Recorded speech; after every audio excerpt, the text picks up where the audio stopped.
Here's a good question. Is surrogacy permissible? No. Nothing of the alteration of how to have children is allowed in our religion. Even IVF is highly contentious because once you part with your reproductive fluids, it's all dhanni after that. Once you part with your reproductive fluids, who knows?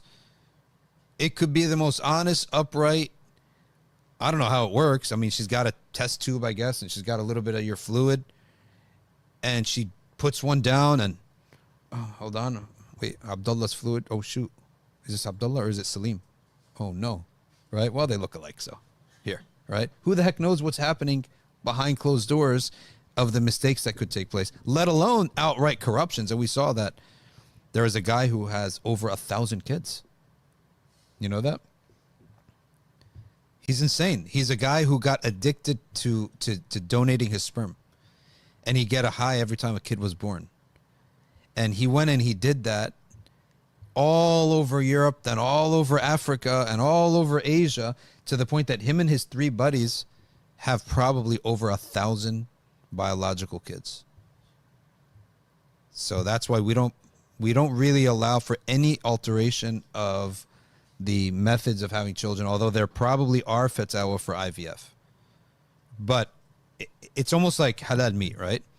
So if I take some cuts of meat from my fridge and I put in a plastic bag and I give it to a guy and I give it to the butcher, a regular non-Muslim butcher, and I said, listen, when Salim comes, give him this bag. And Salim comes and this bag has been handled in a non-Muslim butcher's store. So at this point, what happens if he lost the meat? What happens if he accidentally didn't? He's not bound by any sharia in his mind to not mix these meats up. So as a result, we're not allowed to have it. Unless I had it labeled in such a way that would be almost impossible, at least customarily impossible for him to replicate.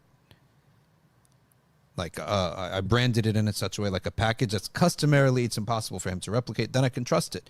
But otherwise, this man does not have a sharia by which he has to be honest with me and not mix my meat. He doesn't believe that this has to be halal meat. So if he loses my 10 drumsticks that I'm giving to Salim, he'll replace it with any other 10 drumsticks. It's not anything haram for him to do. Same concept here. You don't part with your reproductive fluid or organs, so you don't know what's going to happen, a mistake or what have you. All right.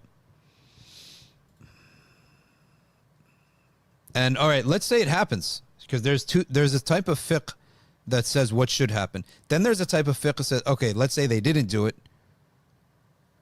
What happens if they did get another woman to carry their baby?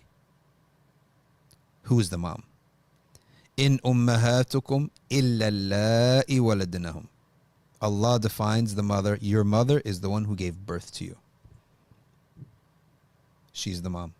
The woman who gave birth, I don't care whose egg or it is, right? Whose fertilized egg into another woman, no, doesn't make a difference. Why would you assume, how much of the DNA, the fertilized egg is like this much, but the woman will carry that baby for 9 months more, be nourished by her blood, by being nourished by her body.